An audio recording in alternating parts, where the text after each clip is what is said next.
When a single father offers his boss a ride home in a storm, he never imagines waking up on her couch or facing office gossip that could destroy both their careers. What started as a simple act of kindness between colleagues turned into a night that changed everything. One storm, one decision, one question that neither Ethan Cole nor Laura Bennett could take back. This is the story of two people who stood together when the world tried to tear them apart, and discovered that sometimes the bravest thing you can do is choose honesty over fear. If you're watching from anywhere in the world, drop your city in the comments below. I want to see how far this story travels, and if it moves you, hit that like button. Let's get started. The rain started as the whisper. By 5:30, it was screaming.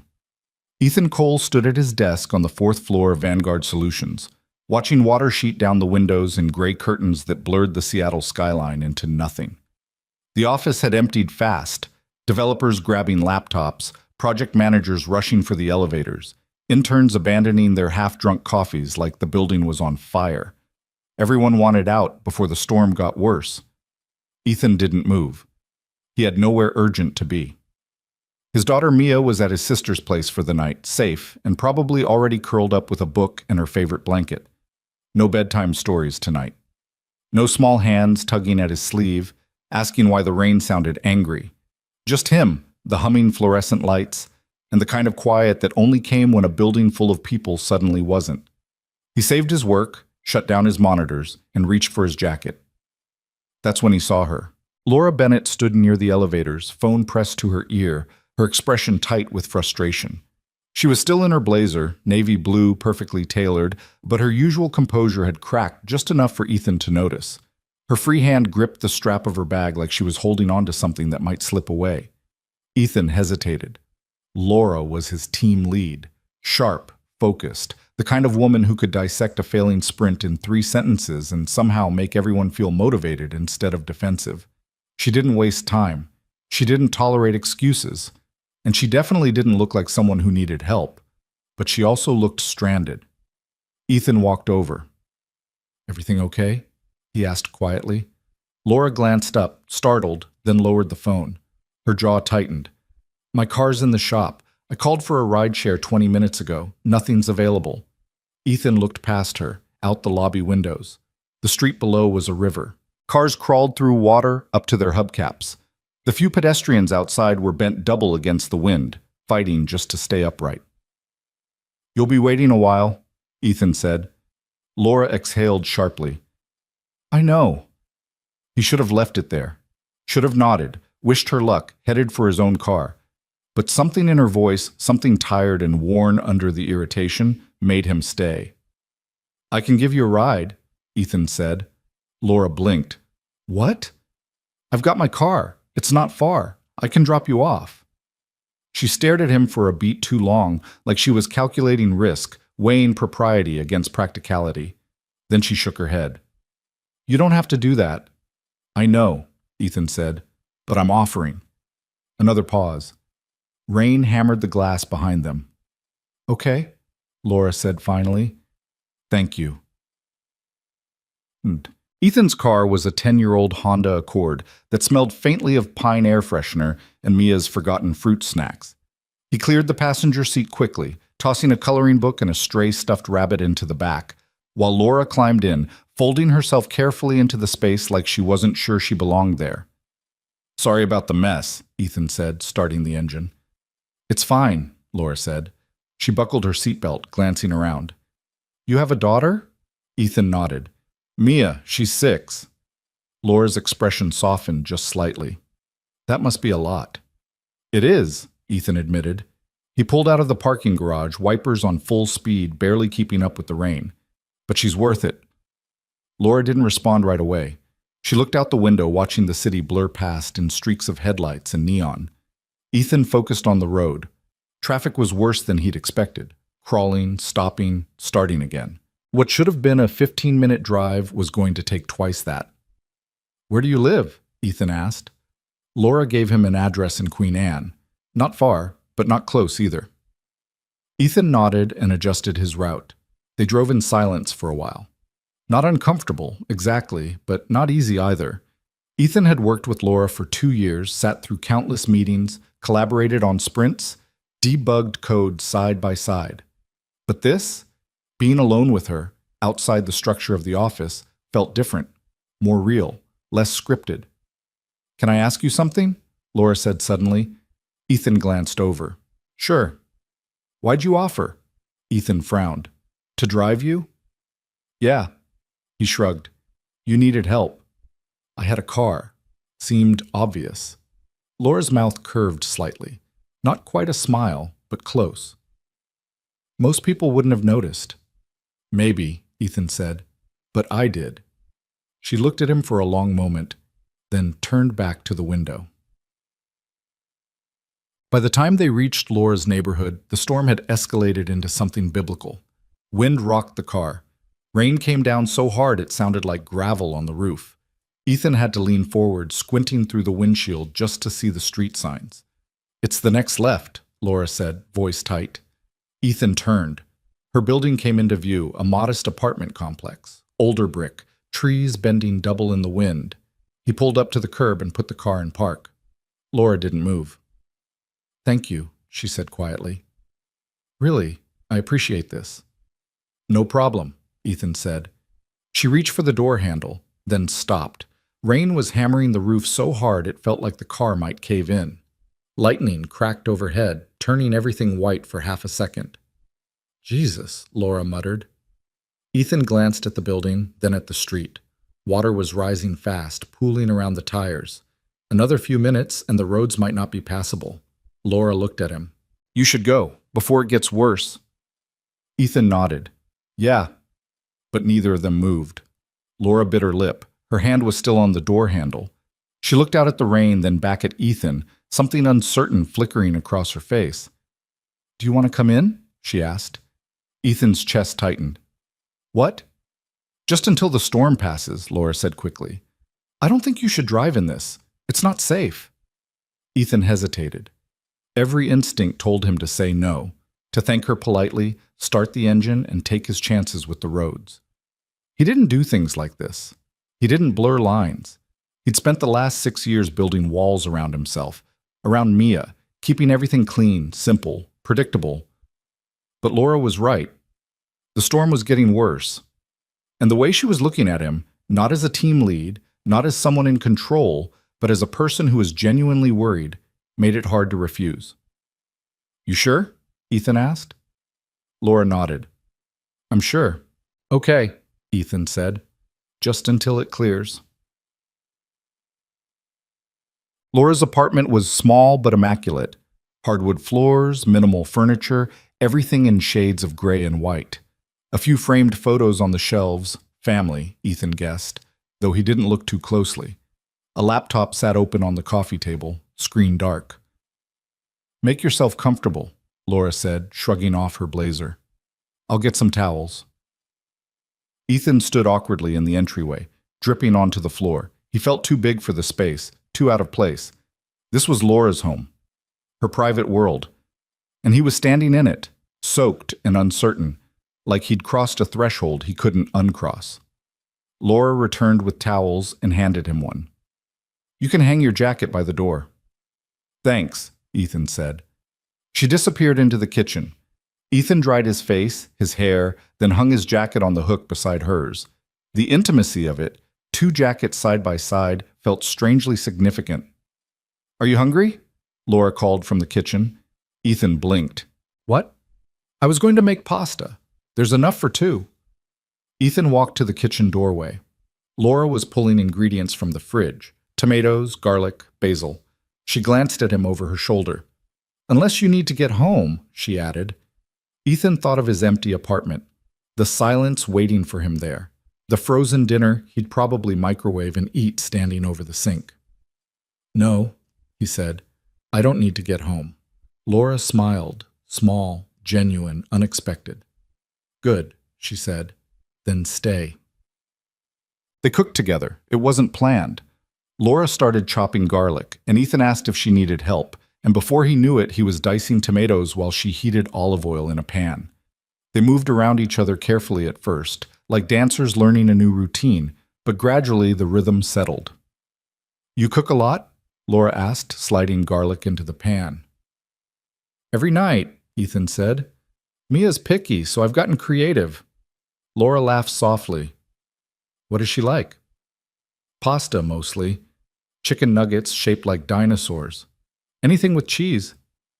Sounds like my kind of kid. Ethan smiled. She'd like you. Laura glanced at him, something unreadable in her expression, then turned back to the stove. They talked while the sauce simmered. Small things at first, work projects, office politics, the new hire who couldn't figure out version control. But slowly, carefully, the conversation deepened. Do you miss it? Laura asked suddenly. Miss what? Having someone. A partner. Ethan paused, tomato halfway to the cutting board. The question landed heavier than it should have. Sometimes, he said honestly, but Mia's my priority. I don't have time for complications. Laura stirred the sauce, not looking at him. That's smart? What about you? Ethan asked. Laura was quiet for a long moment. I don't know. I used to think I wanted the whole thing, marriage, kids, the works, but work got in the way, and then it just became easier to focus on that. Easier doesn't mean better, Ethan said quietly. Laura looked at him, really looked at him. Her eyes were dark, tired, searching. No, she said. It doesn't. They ate at the small dining table, rain still battering the windows. The pasta was simple but good. Rich tomato sauce, fresh basil, parmesan grated over the top. Laura poured 2 glasses of red wine without asking, and Ethan didn't refuse. This is really good, Ethan said. Thanks, Laura said. It's my go-to, easy, but feels like effort. They ate in companionable silence for a while. Outside, the storm showed no signs of stopping. If anything, it was getting worse. Thunder rolling like artillery, lightning turning the sky white every few minutes. Looks like you're stuck here for a while, Laura said, glancing toward the window. Ethan followed her gaze. Yeah, looks like it. She took a sip of wine, then set the glass down carefully. I have a pull-out couch.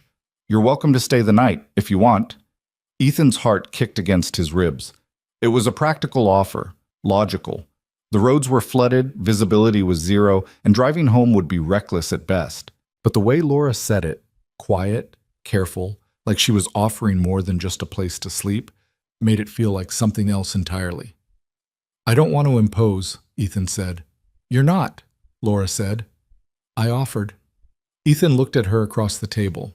In the low light of the apartment, with rain streaking the windows behind her, she looked different, softer. Less like the team lead who commanded meetings, and more like the woman who'd stood in the lobby, stranded and uncertain, waiting for help that might not come. Okay, Ethan said. Thank you. Laura's shoulders relaxed, just slightly. Good. After dinner, they moved to the couch. Laura put on music, something low and jazzy that filled the space without demanding attention. They talked about everything and nothing. Childhood memories, favorite books, the worst movies they'd ever seen. Ethan told her about Mia's obsession with dinosaurs, how she could name every species but couldn't remember to put her shoes away. Laura told him about growing up with 3 brothers, how she'd learned to fight for space, for voice, for respect. Is that why you're so good at what you do? Ethan asked. Laura tilted her head. What do you mean? Leading. You don't back down. You don't apologize for taking up space. Laura's expression flickered, something vulnerable passing through before she locked it down. I've had to be, she said quietly. If I'm not, people assume I don't belong. Ethan nodded. He understood that. Different reasons, same result. He'd learned to be quiet, to stay in the background, to protect what mattered by not drawing attention. Laura had learned the opposite. But they'd both been shaped by the same pressure, to prove they were enough. You belong, Ethan said. Laura looked at him, eyes bright. So do you. The air between them shifted, not dramatically, not like a switch flipping, but something settled. Something clicked into place that hadn't been there before. Laura looked away first, clearing her throat.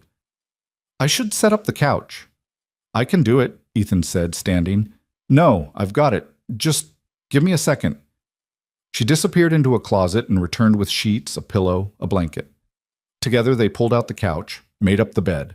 It was narrow, slightly lumpy, but it would work. "Bathroom's down the hall if you need it," Laura said, "and help yourself to anything in the kitchen." "Thanks," Ethan said. Laura lingered in the doorway, one hand on the frame. She looked like she wanted to say something else, but couldn't find the words. "Good night, Ethan," she said finally. "Good night, Laura." She disappeared into her room, door clicking softly shut. Ethan sat on the edge of the pull-out couch, staring at the ceiling. The rain was still falling. The apartment was quiet except for the occasional creak of old pipes, the hum of the heater. He should have felt awkward, sleeping in his boss's living room, wearing borrowed sweatpants because his jeans were soaked. But he didn't. He felt something else entirely, something he hadn't felt in a long time. Morning came slowly. Ethan woke to gray light filtering through the curtains and the smell of coffee. He sat up, disoriented for half a second before remembering where he was. The storm had passed. The apartment was quiet. He folded the sheets, pushed the couch back into place, and followed the smell of coffee to the kitchen. Laura was already up, dressed in jeans and a soft sweater, hair pulled back in a ponytail. She looked different than she did at work, younger, more relaxed. She glanced up when he entered. "Morning," she said. "Morning," Ethan replied. She poured him a cup of coffee without asking, slid it across the counter. "Sleep okay?" "Yeah, you?" "Well enough." They stood there for a moment, sipping coffee, not quite looking at each other. The ease from last night had shifted into something more tentative, like they both knew they'd crossed a line and weren't sure how to step back. "I should probably go," Ethan said. Laura nodded. "Yeah, probably." But neither of them moved. "Thank you," Ethan said, "for letting me stay, for dinner, for everything." Laura set her mug down, leaning against the counter. "You don't have to thank me." "I know, but I want to." She looked at him then, really looked at him, and something passed between them that didn't need words. "This was nice," Laura said quietly. "It was," Ethan agreed. "We should probably keep it between us." Ethan's chest tightened. "Yeah, probably." Laura smiled, but it didn't reach her eyes. "Office politics, you know how it is." Ethan did. He knew exactly how it was. People talked, they made assumptions, and if anyone found out he'd spent the night at Laura's place, no matter how innocent, it would become something it wasn't. "I'll see you Monday," Ethan said. "See you Monday," Laura echoed. He grabbed his jacket, still damp from the night before, and headed for the door. Laura followed, standing in the hallway as he pulled on his shoes. "Ethan," she said as he reached for the doorknob. He turned. "This doesn't have to be weird," Laura said. "At work. We can just be normal."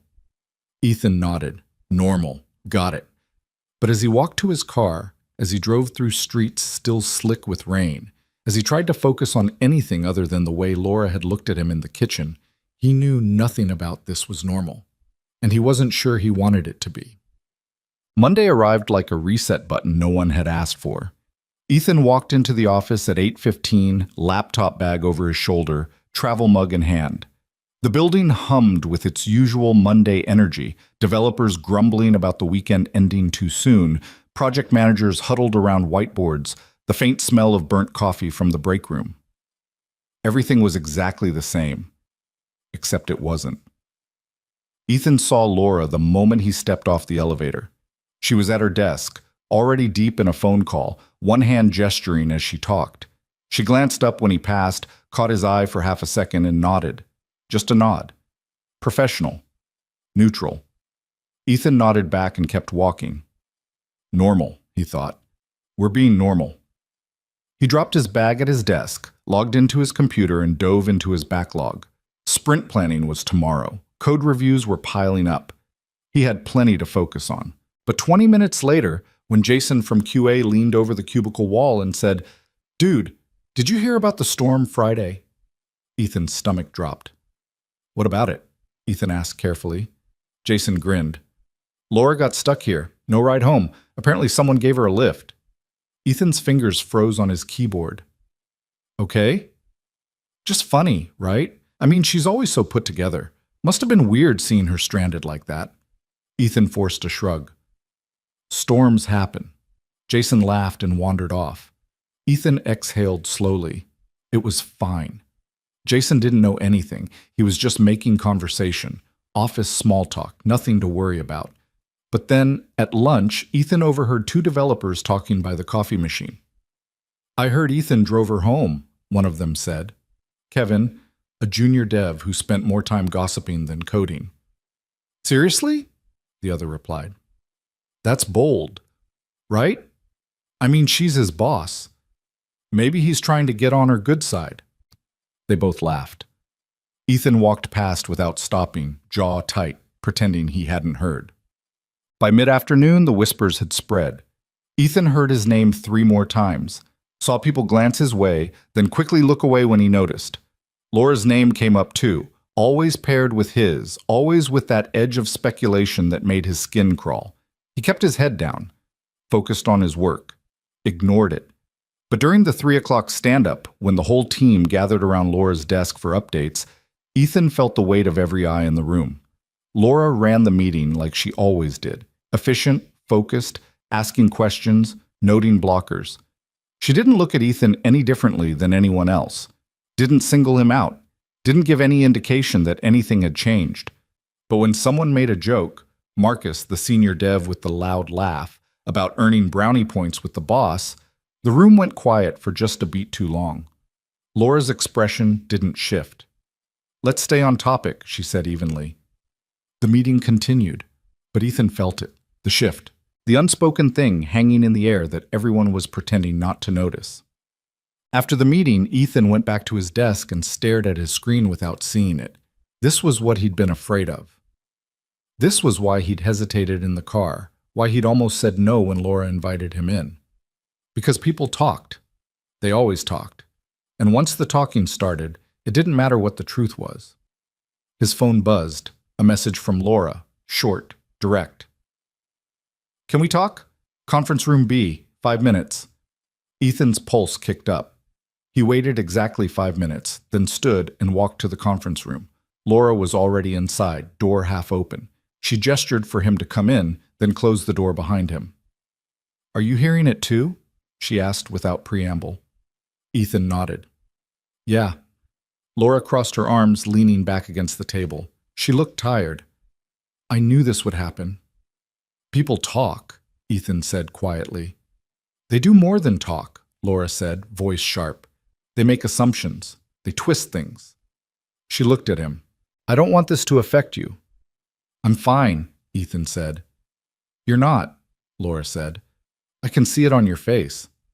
Ethan exhaled. She was right. He wasn't fine. He hated this. The whispers, the looks, the feeling that something innocent had been turned into ammunition. What do you want to do? Ethan asked. Laura was quiet for a long moment. I don't know. Ignore it, I guess. Let it die down. And if it doesn't, then we deal with it. Ethan looked at her, really looked at her.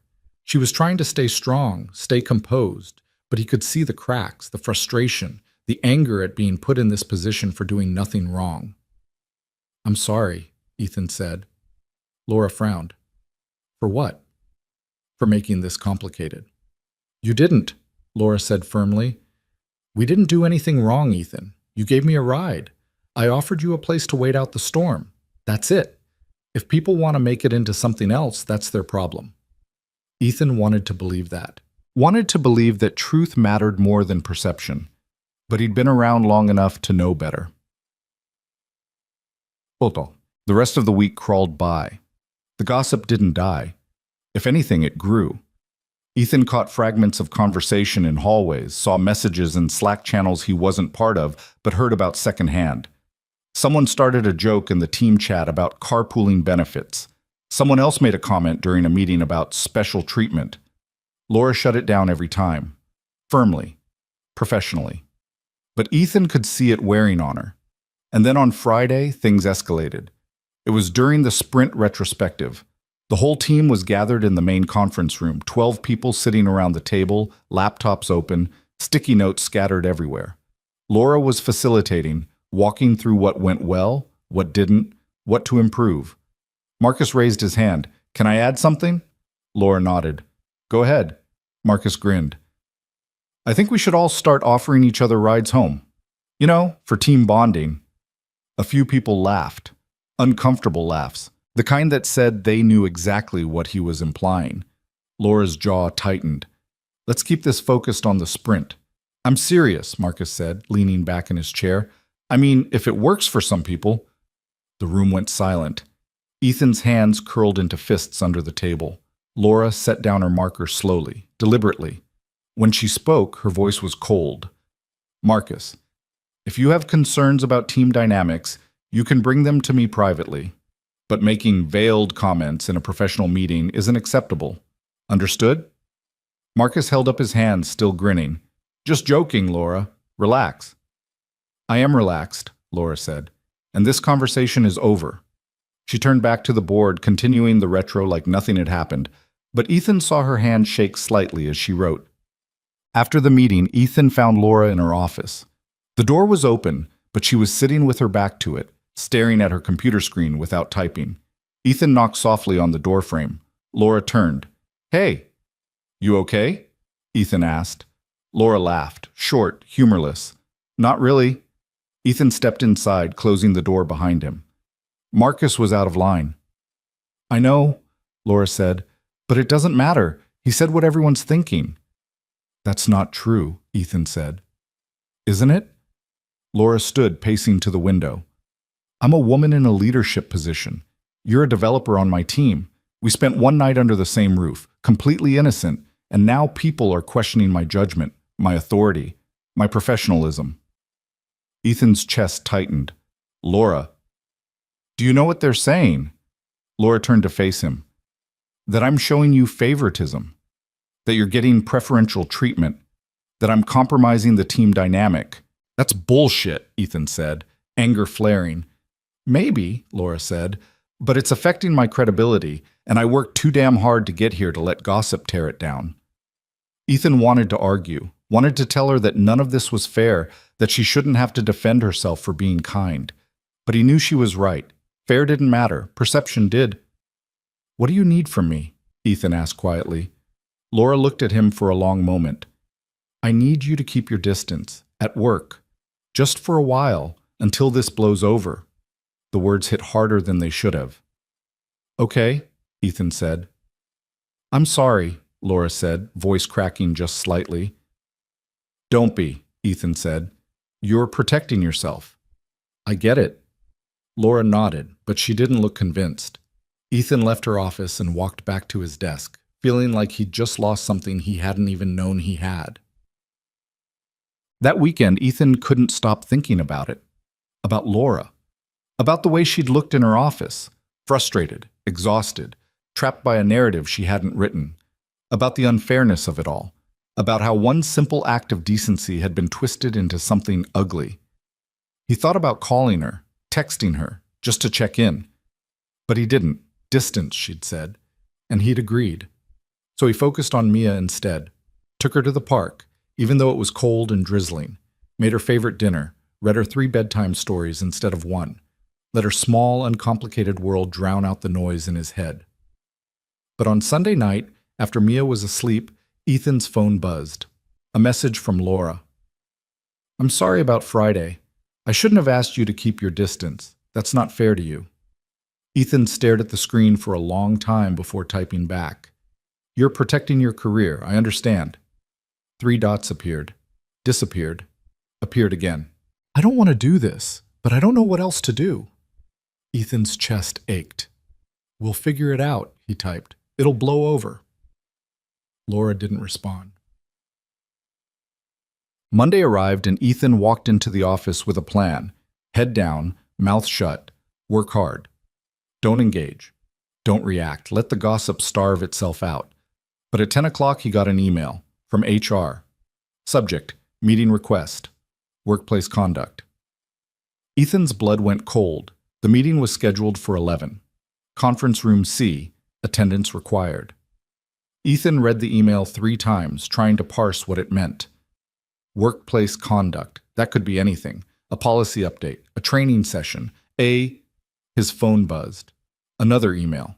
From Laura. Got the same one. I'll see you there. Ethan's stomach dropped. This wasn't routine. This was about them.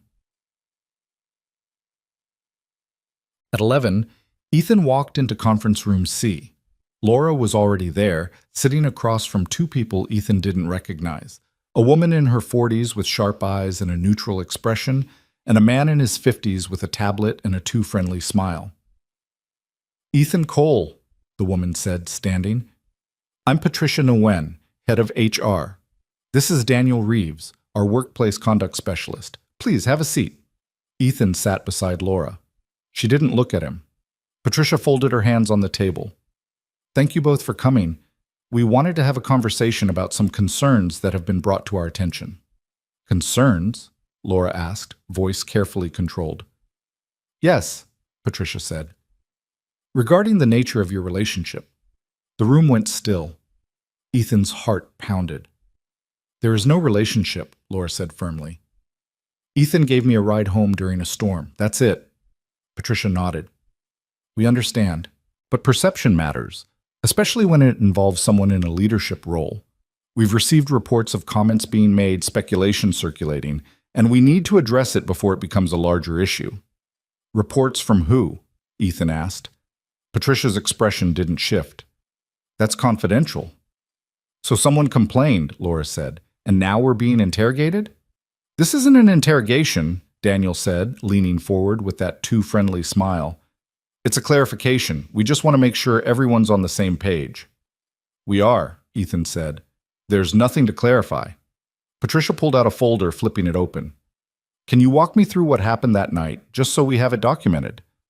Laura's jaw tightened, but she answered, calmly, precisely. She explained the storm, the stranded car, Ethan's offer, the decision to wait it out. She left nothing out. She made it sound exactly like what it was. Two colleagues making a practical decision in bad weather. And you stayed the night? Patricia asked. On the couch, Ethan said, in the living room. But you did stay.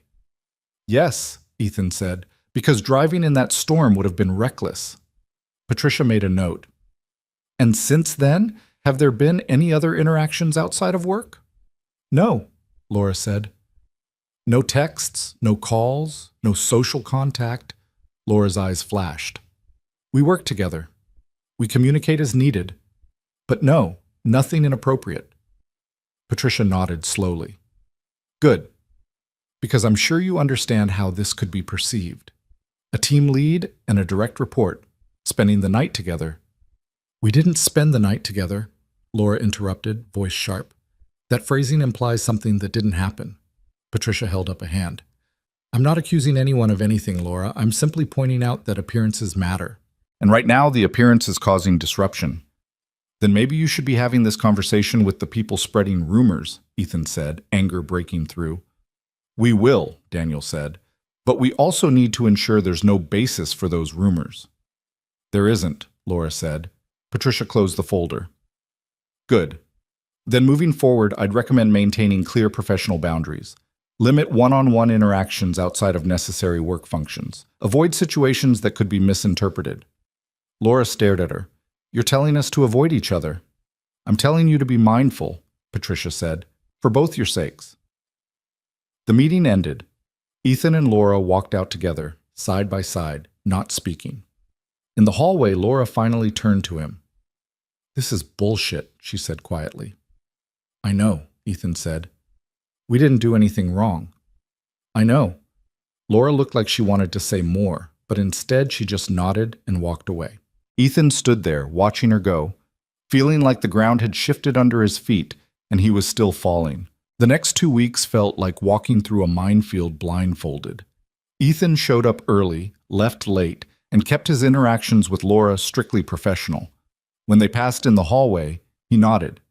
In meetings, he directed his questions to the group instead of to her specifically. During stand-ups, he kept his updates brief and neutral.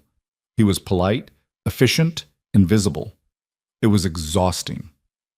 Laura seemed to be doing the same thing. She distributed tasks evenly, praised the team collectively, never singled Ethan out for anything, good or bad. To anyone watching, they were exactly what they were supposed to be, a team lead and a developer with a cordial working relationship and nothing more. But Ethan could feel the distance growing between them like a physical thing. Every avoided glance, every careful step around each other widened the gap. And the worst part was knowing it was deliberate, necessary. The only way to survive the scrutiny. The gossip hadn't stopped. If anything, the HR meeting had added fuel to the fire. People whispered about investigations, about complaints, about whether Laura was going to get in trouble or if Ethan was trying to sleep his way up the ladder. It didn't matter that none of it was true. The story had taken on a life of its own. On a Wednesday afternoon, 2 weeks after the HR meeting, Ethan was deep in code when Marcus appeared at his desk. "Hey man," Marcus said, leaning against the cubicle wall.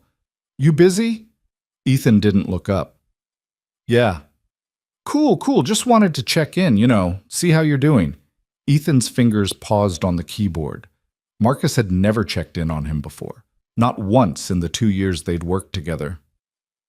"I'm fine," Ethan said. "Good, that's good." Marcus shifted his weight.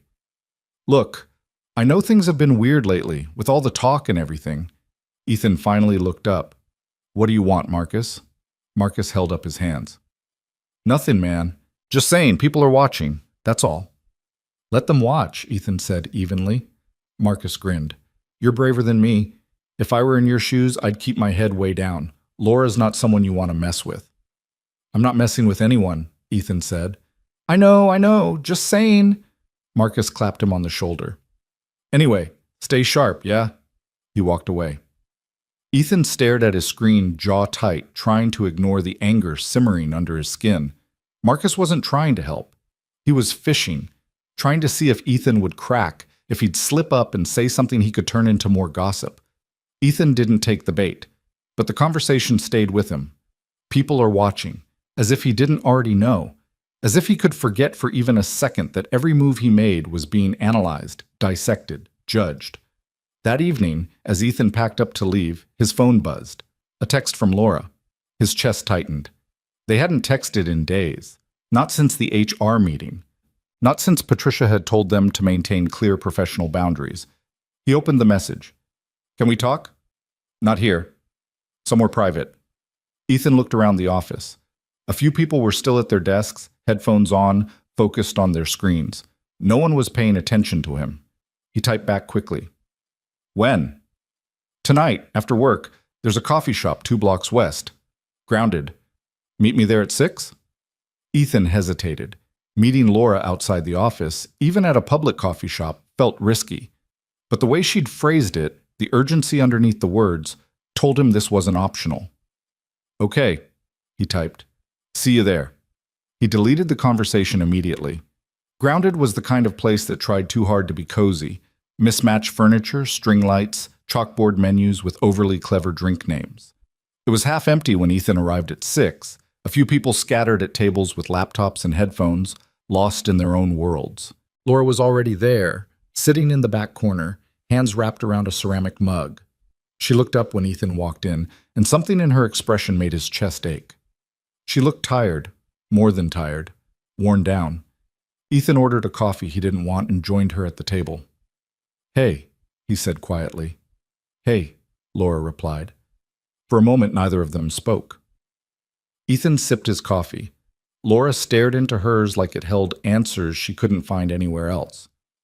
"I'm sorry," Laura said finally, "for dragging you into this." "You didn't drag me," Ethan said. "I offered you a ride. That was my choice." "And now you're paying for it," Laura said, looking up at him. "People are treating you differently. I see it." "They're treating you differently too," Ethan pointed out. Laura's mouth twisted. "Yeah, but I'm used to it." "That doesn't make it okay." "No," Laura agreed. "It doesn't." She set her mug down, leaning back in her chair. "I talked to Patricia again yesterday, unofficially, just to see if this thing has legs." "And?" Ethan asked. "She said the complaints are vague, no specifics, just concerns about professionalism and potential conflicts of interest. But she also said that if the talk doesn't die down, they might have to take action." Ethan's stomach dropped. What kind of action? Reassignment. One of us gets moved to a different team, or one of us leaves. The words landed like a punch. They can't do that, Ethan said. They can, Laura said quietly, if they decide our working relationship is creating a hostile environment. We haven't done anything to create a hostile environment, Ethan said, anger sharpening his voice. Other people did that. I know, Laura said, but it doesn't matter. The optics are bad, and optics are everything. Ethan stared at her, trying to process what she was saying. That they could lose their jobs, or at least their positions, because people couldn't mind their own business. Because someone had decided to weaponize kindness. What do you want to do? Ethan asked. Laura was quiet for a long time. When she finally spoke, her voice was steady but strained. I don't know. Part of me wants to fight it. Go to upper management, demand they address the actual problem instead of punishing us for doing nothing wrong. But the other part, she trailed off, shaking her head. The other part knows that fighting makes it worse. It validates the story, makes it look like there's something to hide. So we just take it? Ethan said. Let them win? I don't know if there's a way to win this, Laura said. Ethan's hands curled into fists on the table. He hated this. Hated feeling powerless. Hated watching Laura, strong, capable, unshakable Laura, look so defeated. There has to be something we can do, Ethan said. Laura met his eyes. There is. We can keep doing what we've been doing. Keep our distance. Stay professional. Hope it blows over before someone makes it official. And if it doesn't blow over? Laura didn't answer. They sat in silence, the weight of the situation pressing down on both of them. Outside, the sky was darkening, streetlights flickering on one by one. I miss it, Laura said suddenly. Ethan looked at her. Miss what? Talking to you, like we did that night, without all this noise. Ethan's chest tightened. Yeah, me too. Laura smiled, but it was sad. We had one good night, and now it feels like it ruined everything. It didn't ruin anything, Ethan said firmly. They did. Maybe, Laura said, but it still hurts.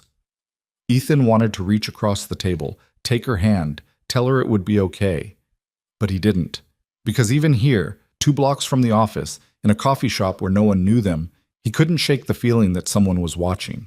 We should go, Laura said, standing, before someone sees us together and adds it to the list. Ethan stood too. Laura, I know, she said, cutting him off gently. I know. They left separately. Laura first, then Ethan 5 minutes later, like they were criminals, like they'd done something wrong. The following Monday, things got worse. Ethan arrived at work to find an email from Patricia requesting another meeting. This time, just him. No Laura. Conference room C, 10 o'clock. His stomach twisted. He spent the next hour trying to focus on code, but his mind kept spiraling. What did HR want now? Had someone filed another complaint? Was this the reassignment conversation Laura had warned him about? At 10, Ethan walked into the conference room. Patricia was there, along with Daniel. But this time, there was a third person, a man Ethan didn't recognize, mid-50s, suit and tie, expression unreadable. Ethan, Patricia said. Thanks for coming. This is Robert Chen, Senior VP of Operations. Ethan shook his hand, heart pounding. VPs didn't sit in on HR meetings unless things were serious. Please sit, Robert said. Ethan sat. Patricia opened her folder. Ethan, we wanted to follow up on the situation we discussed 2 weeks ago. There have been some developments. What kind of developments? Ethan asked. Robert leaned forward. We've received additional reports, concerns about favoritism, about Laura's decision-making being influenced by personal relationships. That's not true, Ethan said immediately. Laura's never shown me favoritism. She treats everyone on the team the same. Perception doesn't always align with reality, Robert said. And unfortunately, perception is what we're dealing with. So you're saying it doesn't matter what actually happened, Ethan said. It only matters what people think happened. Patricia shifted in her seat. We're saying that we need to address the concerns before they escalate. How? Ethan asked. Robert exchanged a glance with Patricia. We're considering a few options. One is reassignment, moving you to a different team under a different lead. Ethan's chest tightened. And the other options? Laura steps down from her leadership role temporarily while we conduct a more thorough review. You're punishing her, Ethan said, voice hard, for doing nothing wrong. We're protecting the integrity of the team, Robert said, and protecting Laura's career. If this continues unchecked, it could damage her reputation long term. It's already damaging her reputation, Ethan said, because you're letting it. Patricia's expression tightened. Ethan, I understand you're frustrated. Do you? Ethan interrupted. Because from where I'm sitting, it looks like you're caving to gossip instead of addressing the people spreading it. Robert's jaw tightened. We are addressing it, but we also have a responsibility to maintain a professional work environment. Then start holding people accountable, Ethan said. Marcus made a comment in a meeting. Kevin and others have been talking behind our backs. But I'm the one sitting in this room being told to transfer teams? We're not making any final decisions today, Patricia said carefully. We're just exploring options. Exploring options to get rid of the problem, Ethan said. Which is me. You're not the problem, Robert said. The situation is the problem. And I'm part of the situation, Ethan said. So yeah, I'm the problem. Silence. Robert leaned back in his chair studying Ethan. What would you like us to do? The question caught Ethan off guard. I'd like you to trust that Laura and I are professionals, Ethan said. I'd like you to tell the people spreading rumors that it's inappropriate and needs to stop. And I'd like you to stop treating us like we did something wrong when all we did was be decent human beings to each other. Patricia made a note. Robert nodded slowly. We'll take that under advisement, Robert said. In the meantime, I'd recommend you and Laura continue maintaining professional distance. Let things settle. And if they don't settle? Ethan asked. Robert's expression was unreadable. Then we'll revisit this conversation. The meeting ended. Ethan walked back to his desk, feeling like he'd just been put on probation for a crime he didn't commit. He didn't see Laura for the rest of the day. Didn't know if she'd had a similar meeting or if they were saving that conversation for later. But at 4 o'clock, an email appeared in his inbox. From Laura. Subject line, FYI. Ethan opened it. They called me in too. Same conversation. I told them to stop punishing you for my mistakes. They didn't listen. I'm sorry. Ethan read it 3 times, then deleted it. That night, Ethan couldn't sleep. He lay in bed, staring at the ceiling, replaying the meeting in his head, replaying every decision that had led him here. The ride home, the offer to stay, the breakfast, the conversation at the coffee shop, every small choice that had seemed innocent at the time but had somehow snowballed into this. He thought about Mia, asleep in the next room, about the life he'd built for her, stable, safe, predictable, about how one wrong move could disrupt all of it.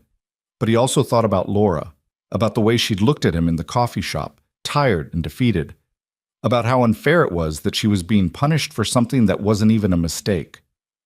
Around midnight, his phone buzzed, a text from an unknown number.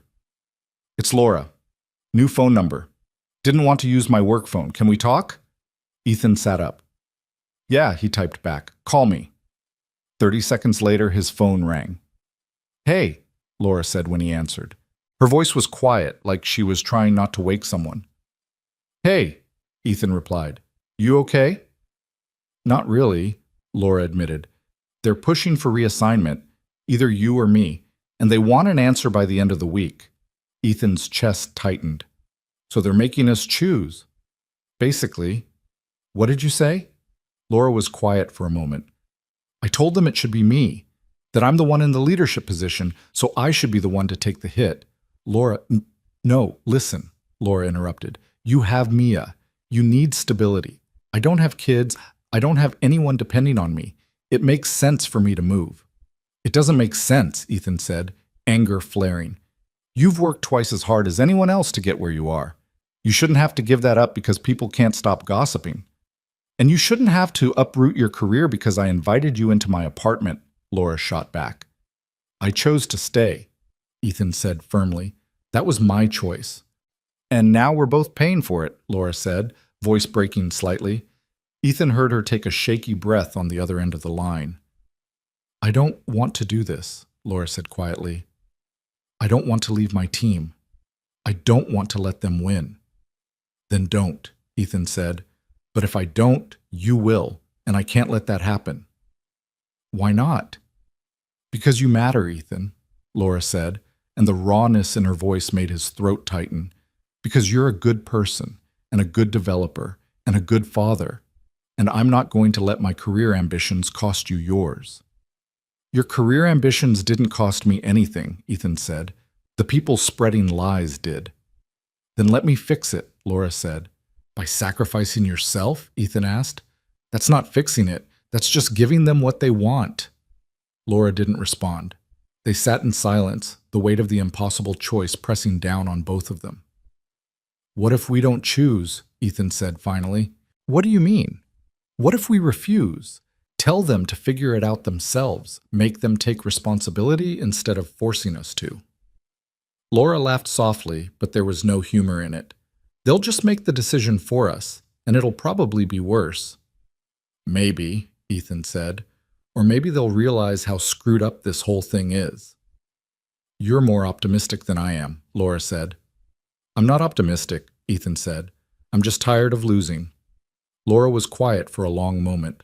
When she spoke again, her voice was steadier. Okay, she said. Let's try it. Let's tell them no. You sure? Ethan asked. No, Laura admitted, but I'm willing to find out what happens. The next morning, Ethan and Laura walked into Patricia's office together. Patricia looked up, surprised. I wasn't expecting both of you. We need to talk, Laura said. Patricia gestured to the chairs. Sit. They sat. We're not choosing, Laura said without preamble. You asked us to decide who moves teams, and we're telling you neither of us should have to. Patricia's expression didn't change. That's not really an option. Why not? Ethan asked. Because people are gossiping, that's not our fault? I understand your frustration, Patricia said carefully. But the reality is that the current situation is untenable. Then change the situation, Laura said. Address the people spreading rumors. Set clear expectations about workplace conduct.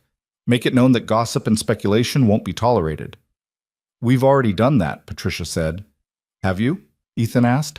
Because from where we're sitting, it looks like you're punishing us instead of them. Patricia folded her hands on her desk.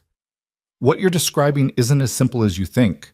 We can't police every conversation. But you can make it clear that targeting colleagues is unacceptable, Laura said. You can create consequences for people who create hostile work environments. We are, Patricia said, by addressing the source of the conflict. We're not the source, Ethan said. The gossip is. Patricia sighed. I understand you feel that way, but perception matters. And right now the perception is that your relationship, whatever it is affecting team dynamics. There is no relationship, Laura said, voice hard. How many times do we have to say that? Until people believe it, Patricia said. The room went silent. Laura stood abruptly. This is unbelievable. Laura. No, Laura Schechter said, turning to face Patricia. I've been a team lead for 3 years. I've delivered every project on time, under budget, with high team satisfaction. I've mentored junior developers, resolved conflicts, built one of the strongest teams in this company. And now you're telling me that none of that matters because I offered a colleague shelter during a storm? Patricia's expression softened slightly. I'm not saying it doesn't matter. That's exactly what you're saying, Laura interrupted. You're saying that perception matters more than results, that gossip matters more than professionalism, that I should sacrifice my career to make other people comfortable. I'm saying that leadership requires difficult choices, Patricia said quietly. Then here's my choice, Laura said. I'm not moving, I'm not stepping down, and I'm not apologizing for doing the right thing. She walked out. Ethan stood too, meeting Patricia's gaze. She's right, and I'm not moving either. He followed Laura out of the office. They didn't speak until they were in the stairwell, away from listening ears. That was risky, Ethan said. Laura leaned against the wall, breathing hard. I know. They could fire us. I know, Laura said again. She looked at him, eyes bright, But I'm done playing their game. Ethan smiled despite himself. Yeah, me too. Laura laughed, a real laugh this time, and for the first time in weeks, Ethan felt like they were on solid ground again. What now? Ethan asked. Laura straightened, smoothing her blazer. Now we go back to work. We do our jobs. We prove them wrong. And if they don't back down, Laura met his eyes. Then we deal with it. Together. Ethan nodded. Together. They walked back to the office side by side, knowing they'd just drawn a line in the sand and daring anyone to cross it. The fallout from their refusal came faster than either of them expected. By noon, word had spread that Laura and Ethan had pushed back against HR.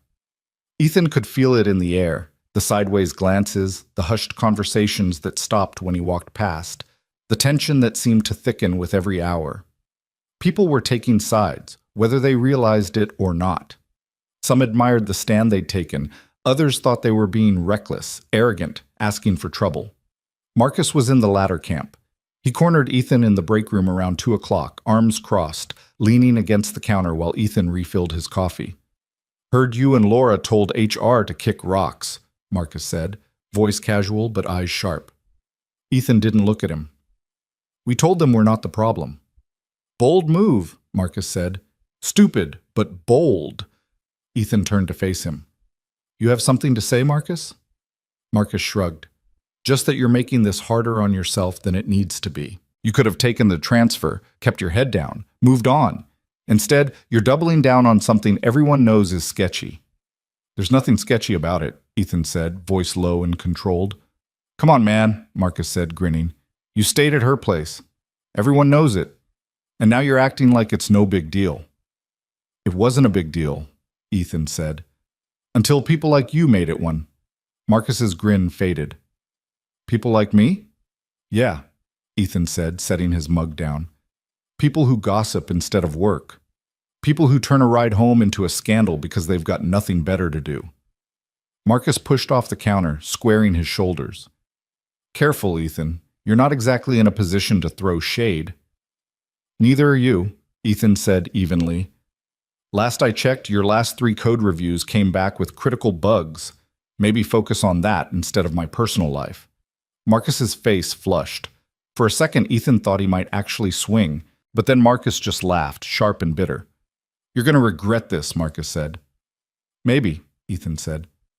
But at least I'll regret standing up for myself instead of hiding behind rumors. Marcus walked out without another word. Ethan grabbed his coffee and returned to his desk, hands shaking slightly. He'd never confronted Marcus like that before. Never confronted anyone like that. But something had shifted. He was done being quiet, done letting people walk over him because he was afraid of making waves. If they were going to judge him anyway, he might as well give them a reason. That afternoon, during the weekly team sync, the tension finally boiled over. Laura was running the meeting like she always did, reviewing sprint progress, addressing blockers, assigning tasks for the coming week. The team was gathered around the conference table, 12 people, laptops open, notebooks out. Ethan sat near the back, taking notes, trying to stay invisible. But Marcus had other plans. Before we wrap, Marcus said, raising his hand, can I bring something up? Laura glanced at him, expression neutral. Go ahead. I think we need to talk about team morale, Marcus said, leaning back in his chair, because honestly, it's been pretty rough lately. Rough how? Laura asked. Marcus gestured vaguely. Just tension. People are distracted. There's a lot of talk happening outside of work channels. If people are distracted, Laura said evenly, they should focus on their deliverables. Hard to do that when there's drama in the room, Marcus said. The table went silent. Laura's jaw tightened. What drama? Marcus glanced around the table like he was waiting for someone to back him up. No one did, but he pressed on anyway. Come on, Laura, you know what I'm talking about. I really don't, Laura said, voice cool. So why don't you clarify? Marcus hesitated, then shrugged. Fine. People are uncomfortable with the whole situation between you and Ethan. Ethan's chest tightened. A few people shifted in their seats. Kevin looked down at his laptop. Another developer, Sarah, glanced between Marcus and Laura like she was watching a car crash. There is no situation, Laura said, each word sharp and deliberate. Ethan gave me a ride home during a storm. That's it. If people are uncomfortable, it's because they're choosing to believe gossip over facts. Maybe, Marcus said. But perception is reality, right? And right now, the perception is that you two have something going on. Then the perception is wrong, Laura said. Is it? Marcus asked, and there was something ugly in his voice now, something mean. Because from where I'm sitting, it looks like Ethan's getting special treatment. Ethan's hands curled into fists under the table. Explain, Laura said, voice dangerously calm. His last 2 pull requests got approved in under an hour, Marcus said. Mine took 3 days. Because yours had 18 issues that needed to be fixed, Laura said. Ethan's code was clean. That's not special treatment. That's competence. A few people at the table suppressed smiles. Marcus's face darkened. Whatever, Marcus said. I'm just saying what everyone's thinking. You're saying what you're thinking, Laura corrected. And frankly, Marcus, I'm tired of it. Tired of what? Tired of your comments, your jokes, your constant insinuations. You've been undermining me for weeks, and I've let it slide because I wanted to give you the benefit of the doubt. But I'm done. Marcus sat up straighter. I'm not undermining anyone. Yes, you are, Laura interrupted. Every meeting, you make some snide remark. Every stand-up, you question my decisions. You're creating the exact tension you're complaining about. That's not fair, Marcus said. It's completely fair, Laura said. And if you can't participate in this team professionally, maybe you should find a different team. The room went dead silent. Marcus stared at her, face red, jaw tight. For a second, Ethan thought he was going to explode, but instead he just pushed his chair back and stood. You know what? Marcus said. Maybe I will. He walked out, slamming the door behind him. No one spoke. Laura took a slow breath, then looked around the table. Anyone else have concerns they'd like to address? Silence. Good, Laura said. Then let's get back to work. The meeting continued, but the air was electric. People typed on their laptops, made notes, answered questions when prompted. But Ethan could feel the shift. Something had broken open, and whether that was good or bad, he couldn't tell yet. After the meeting, Ethan found Laura in her office. The door was open, but she was sitting with her head in her hands, staring at her desk like it held answers she couldn't find. Hey, Ethan said quietly from the doorway. Laura looked up. Her eyes were red-rimmed, but she wasn't crying. She just looked exhausted. Hey, she said. You okay? Laura laughed, short and bitter. Not really. Ethan stepped inside, closing the door behind him. That took guts. That was reckless, Laura corrected. I just threatened to kick someone off my team in front of everyone. He deserved it, Ethan said. Maybe, Laura said, but now I've given HR even more ammunition. They're going to say I'm being defensive, that I'm letting personal issues affect my leadership. You're not, Ethan said. You were setting a boundary. That's what leaders do. Laura looked at him, something soft and grateful in her expression. Thank you. For what? For not letting me spiral, Laura said. For being here. I'm not going anywhere, Ethan said. Laura nodded, but she didn't look convinced. By the next morning, Marcus had filed a formal complaint with HR. Ethan found out when Patricia called him into her office at 9 o'clock. Laura was already there, sitting in the same chair she'd occupied during their last meeting, expression carefully blank. Patricia didn't waste time. Marcus Holt filed a complaint yesterday, alleging hostile work environment and leadership misconduct. Are you kidding? Laura said, voice sharp. I'm not, Patricia said. He claims you threatened his position on the team in retaliation for voicing concerns. That's not what happened, Laura said. He was undermining me in front of the entire team. I told him if he couldn't be professional, he should transfer. That's not retaliation. That's management. He's also claiming favoritism toward Ethan, Patricia continued, citing code review turnaround times as evidence. Ethan leaned forward. That's absurd. Laura doesn't control how fast reviews get completed. She assigns them. Other people approve them. Except Laura reviewed your last 2 pull requests herself, Patricia said, glancing at her notes, within an hour of submission. Because they were small changes, Laura said, 30 lines total. Marcus's last PR was 300 lines with multiple logic errors. Of course it took longer. Patricia made a note. I'm not making a judgment here. I'm just telling you what's been alleged. What happens now? Ethan asked. Patricia folded her hands. Now we investigate. Talk to the team, review your communication logs, assess whether there's merit to the claims. There isn't, Laura said firmly. That's what the investigation will determine, Patricia said. She looked at Laura directly. In the meantime, I'm recommending you step back from active leadership on the project, temporarily. Laura's face went pale. You're suspending me? Not suspending, Patricia said carefully. Just creating distance while we review the situation. That's the same thing, Laura said, voice shaking. You're removing me from my position because someone made a baseless accusation. We're protecting the integrity of the investigation, Patricia said. By punishing me before you've even conducted it, Laura said. Patricia didn't respond. Laura stood abruptly. I need air. She walked out. Ethan looked at Patricia, anger burning in his chest. This is wrong. This is procedure, Patricia said. Procedure that only seems to apply to us, Ethan said. Marcus has been creating problems for weeks. Where's his investigation? We're addressing his behavior too, Patricia said. Are you? Ethan asked. Because from where I'm sitting, it looks like you're rewarding him. Ethan?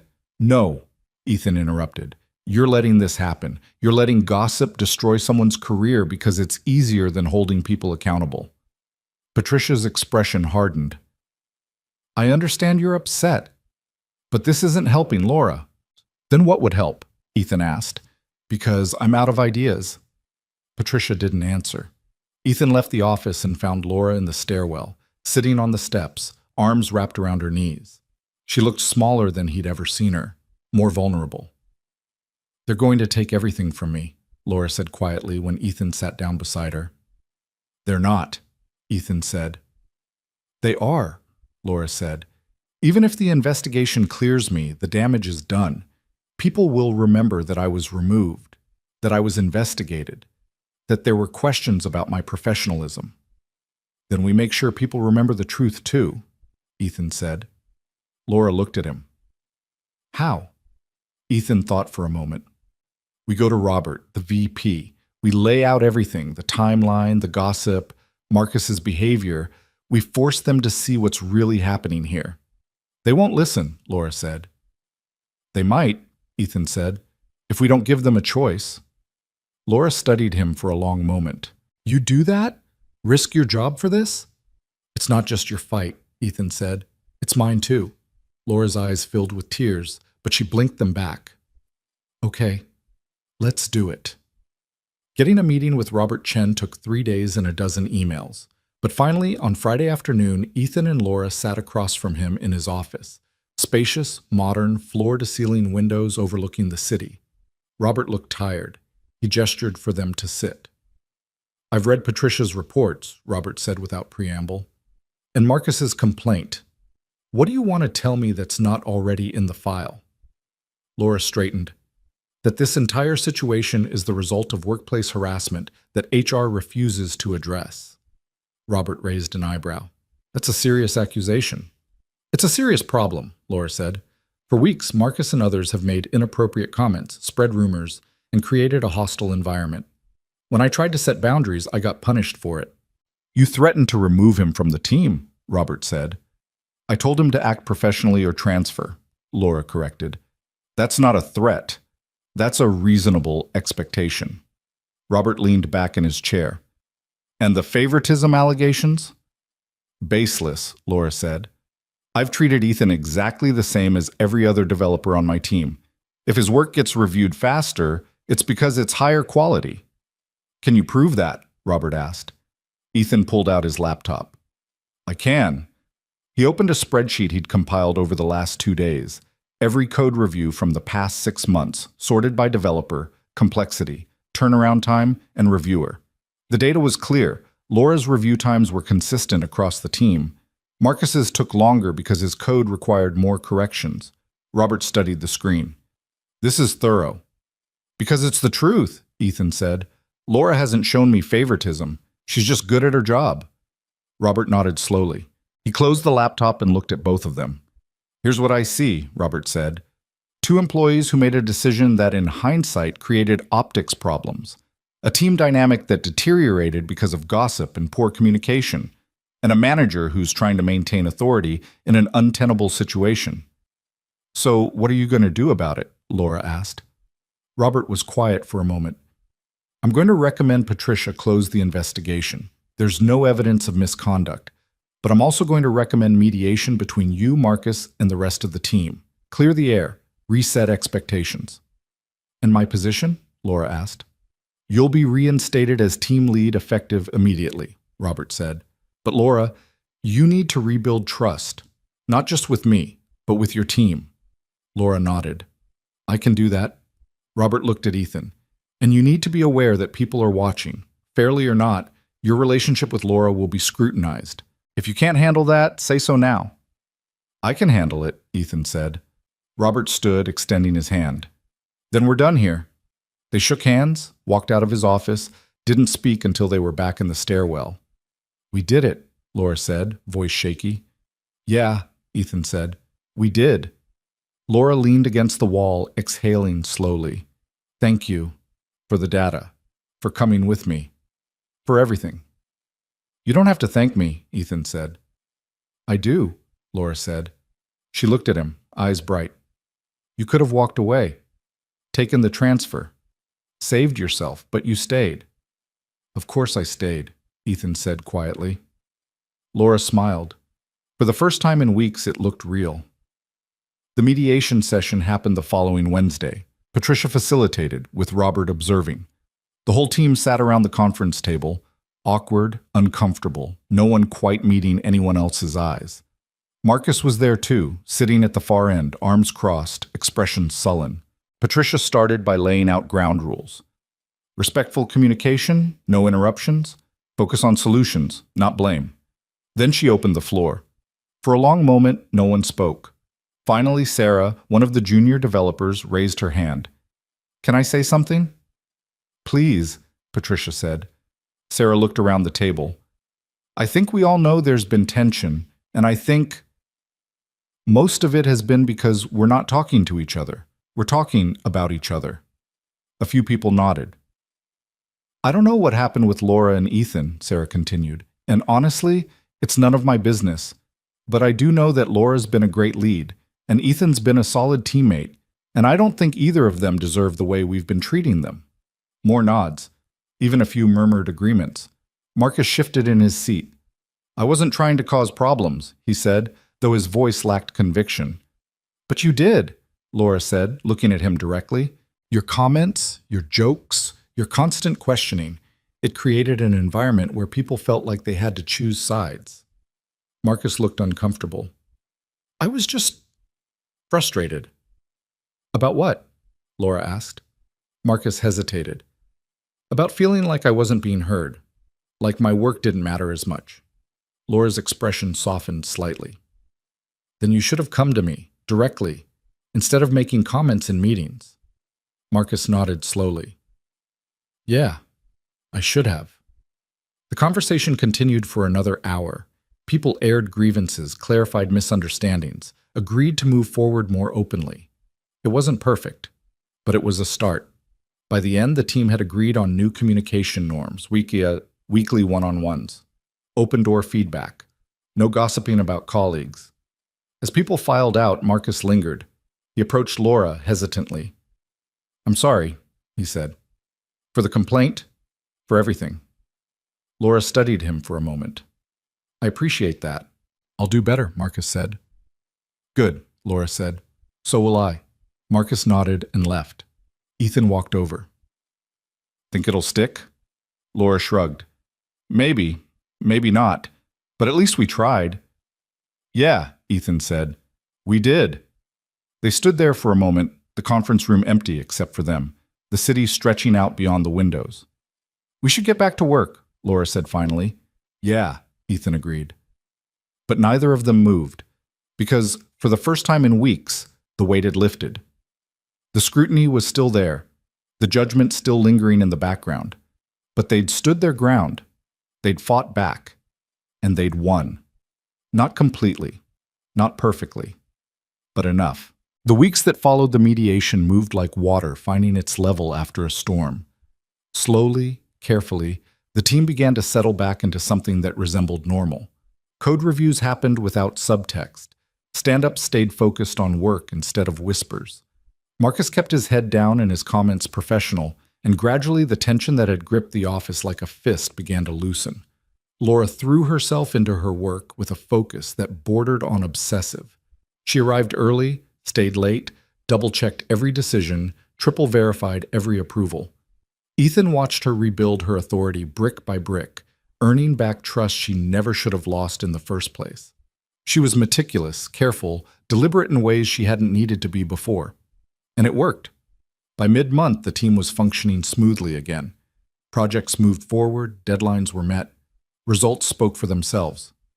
But the cost of that victory lingered in the spaces between them. Ethan and Laura still worked together, still collaborated on sprints and code reviews and technical decisions. But the easy rapport they'd found that night in her apartment, the laughter over pasta, the honest conversations, the sense that they could just be themselves, had been carefully packed away. They were professional, cordial, appropriate. Everything HR could want. And it felt hollow. Ethan missed talking to her, not about work, not about tickets and pull requests and deployment schedules. He missed the way she'd talked about her brothers, the way her face had softened when she'd asked about Mia, the way she'd looked at him across the table like he was someone worth knowing beyond his job title. But every time he thought about reaching out, sending a text, suggesting coffee, asking how she was really doing, he remembered the investigation, the scrutiny, the way one innocent night had nearly cost them both everything. And he stopped himself. Distance was safer. Distance kept them employed, even if it also kept them apart. 3 weeks after the mediation, Ethan was working late on a particularly stubborn bug when his phone buzzed, a text from his sister. "Emergency? Can you pick up Mia tonight? I know it's last minute, but Jake's in the ER. Nothing serious, but I need to be there." Ethan's chest tightened. He glanced at the clock. 7:15. His sister lived 40 minutes away. If he left now, he could get Mia, bring her home, maybe salvage a few hours of sleep before tomorrow's early meeting. "On my way," he typed back. He shut down his computer, grabbed his jacket, and headed for the elevator. The office was nearly empty, just a few developers scattered across the floor, headphones on, lost in their code. The lights were dimmed to evening mode, and the building had that quiet, end-of-day stillness that Ethan usually found comforting. But tonight, it just felt lonely. He was halfway to this parking garage when he heard footsteps behind him. "Leaving already?" Ethan turned. Laura was walking toward him, laptop bag over her shoulder, blazer draped across her arm. She looked tired, but she smiled when she caught his eye. "Family emergency," Ethan said. "My sister needs me to pick up Mia." Laura's smile faded into concern. "Everything okay?" "Yeah, her husband's in the ER. Nothing serious, but she needs to be there." "Of course," Laura said. "Go. Don't worry about tomorrow's meeting. I'll cover for you if you're late." "Thanks," Ethan said.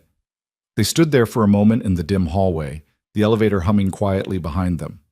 It was the first real conversation they'd had outside of work in weeks. And even now, even with an emergency pulling him away, Ethan didn't want it to end. "How are you?" he asked before he could stop himself. Laura blinked, surprised by the question.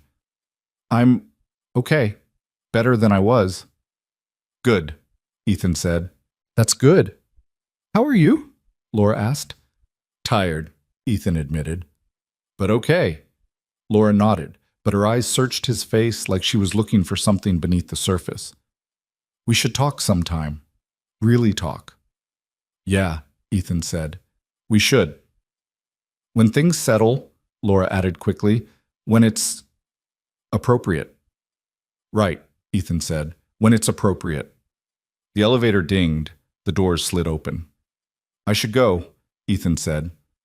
"Yeah," Laura said. "Drive safe." Ethan stepped into the elevator, and as the doors closed between them, he saw something in Laura's expression that made his chest ache. She looked like she wanted to say more, like there were words stacked up behind her careful professionalism, waiting for permission to escape. But the doors closed, and Ethan rode down to the parking garage alone. By the time he got Mia home, fed her dinner, convinced her to brush her teeth, and tucked her into bed. It was nearly 10. Ethan collapsed on the couch, too exhausted to do anything but stare at the ceiling and try to turn his brain off. But his phone buzzed before he could drift into sleep. A text from Laura. From her personal number, the one she'd given him weeks ago and then barely used. "Sorry for texting so late, just wanted to make sure everything's okay with your family." Ethan smiled despite his exhaustion. "All good. Brother-in-law had a kidney stone, painful but not dangerous. Thanks for asking." 3 dots appeared almost immediately. "That's a relief, and I'm sorry again for everything. The distance, the weirdness, I hate it." Ethan stared at the message, heart beating faster. "Me too," he typed back. The dots appeared and disappeared 3 times before Laura's next message came through. "Can I be honest with you?" "Always," Ethan replied. Another pause, then, "I miss talking to you. I miss feeling like I could just be myself around someone. And I know we can't go back to how things were. I know the optics are still complicated. But I wanted you to know that I don't regret that night. Not for a second." Ethan read the message twice, something warm and painful blooming in his chest. "I don't regret it either," he typed. "And for what it's worth, you can still be yourself around me. Work stuff aside. You don't have to perform." Laura's response came quickly this time.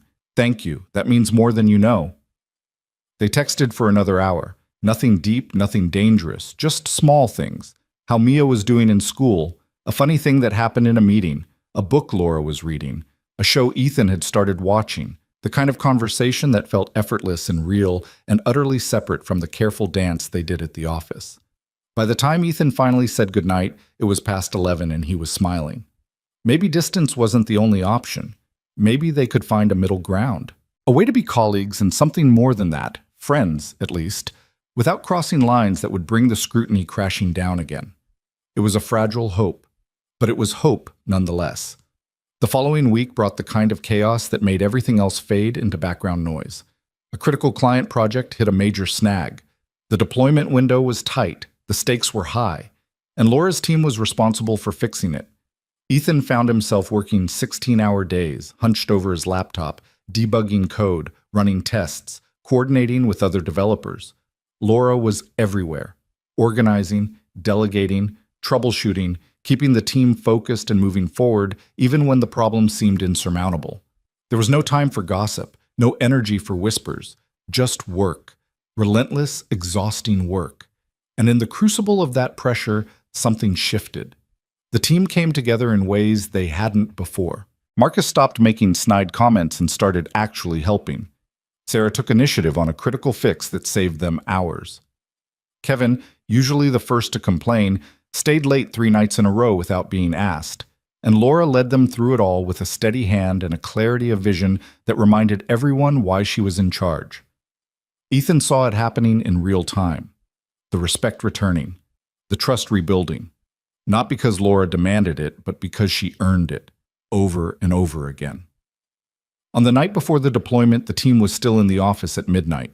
Pizza boxes littered the conference table. Empty coffee cups formed small towers on desks.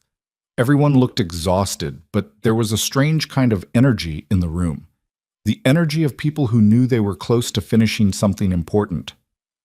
Laura stood at the whiteboard, walking through the final checklist. Her voice was hoarse from hours of talking, but she didn't slow down. "Final regression tests are running now," she said, pointing to the timeline.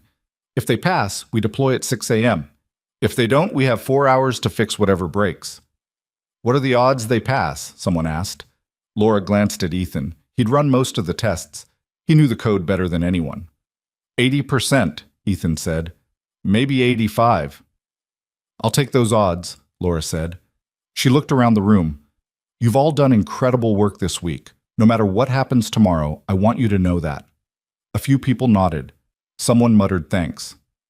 "Go home," Laura said. "Get a few hours of sleep. I'll monitor the tests and send updates." "You should sleep too," Sarah said. Laura smiled.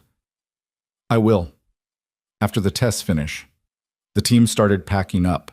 Slowly, reluctantly, they filtered out until it was just Ethan and Laura left in the conference room. "You don't have to stay," Laura said, not looking up from her laptop. Neither do you, Ethan replied. Laura glanced at him. Someone needs to monitor this. Then I'll stay too, Ethan said, in case something breaks. Laura looked like she wanted to argue, but she just nodded. Okay. They worked in silence for a while, laptops side by side, watching progress bars inch forward, refreshing dashboards, checking logs. The building was silent around them, just the hum of servers, the occasional creak of old pipes, the city glowing through the windows. Around 2 a.m., Laura leaned back in her chair and rubbed her eyes. I think we're going to make it, she said quietly. Yeah, Ethan agreed. I think so too. Laura looked at him. Thank you. For staying. For everything this week. You don't have to keep thanking me, Ethan said. I know, Laura said, but I want to. There was something in her voice that made Ethan look up. She was watching him with an expression he couldn't quite read. Tired, yes. Relieved, yes. But something else too. Something warmer. What? Ethan asked. Laura shook her head. Nothing, just, I'm glad you're here. Me too, Ethan said. They held each other's gaze for a beat too long. And in that moment, in the quiet of the empty office, with the weight of the week behind them and the uncertainty of tomorrow ahead, Ethan felt it again. That pull.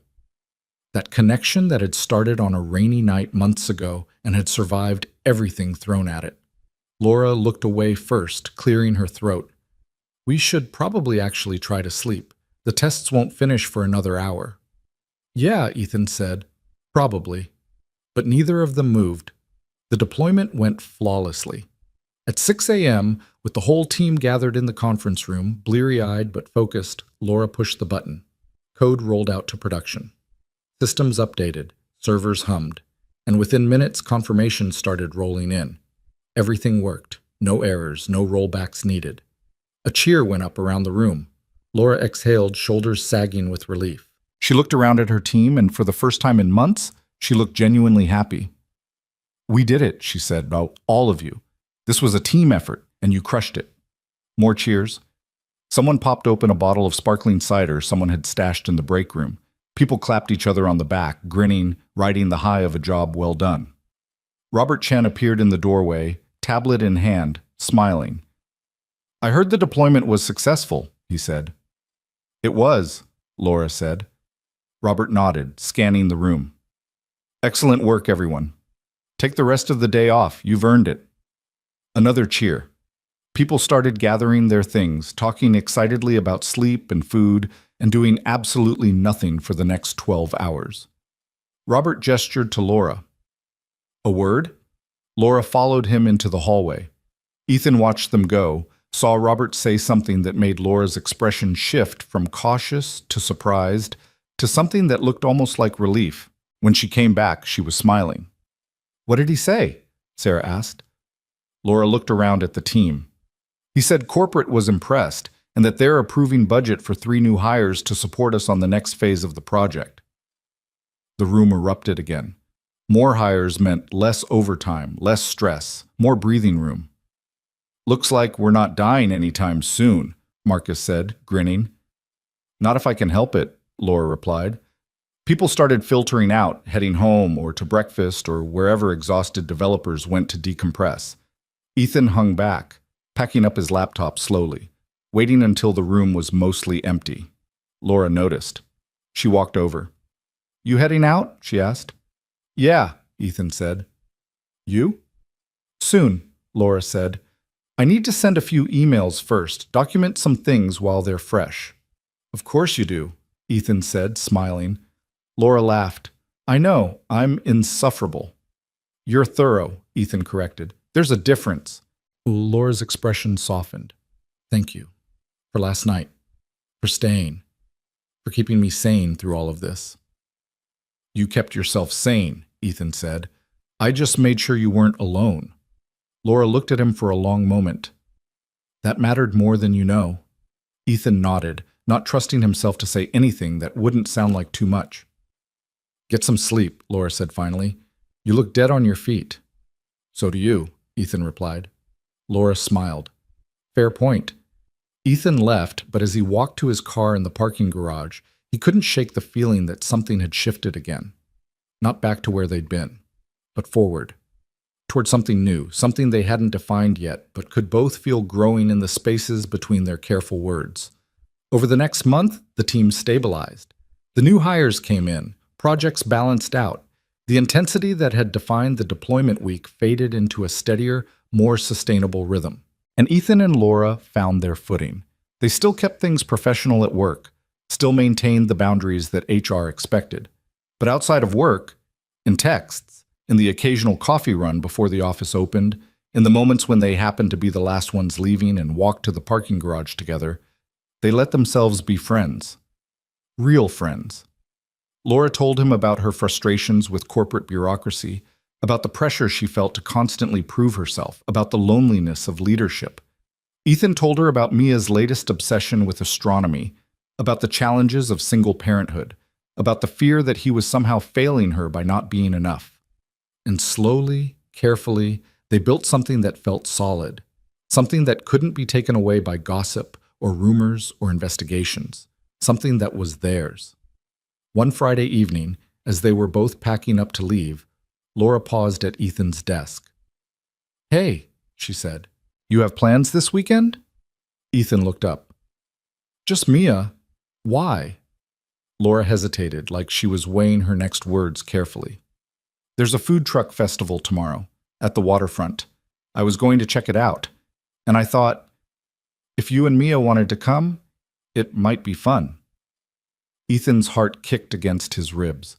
It was a simple invitation, casual, the kind of thing friends did, but it also felt significant, like Laura was testing a boundary, seeing if they could exist together outside the office without it becoming a thing. "Yeah," Ethan said. "That sounds great." Laura smiled, relief flickering across her face. "Great. I'll text you the details." "Sounds good," Ethan said. Laura walked away and Ethan sat there for a moment, staring at his screen without seeing it. This was either the best idea they'd had in months or the worst. But for the first time in a long time, Ethan didn't care which it turned out to be. He was just glad they were trying. The food truck festival was chaos in the best way.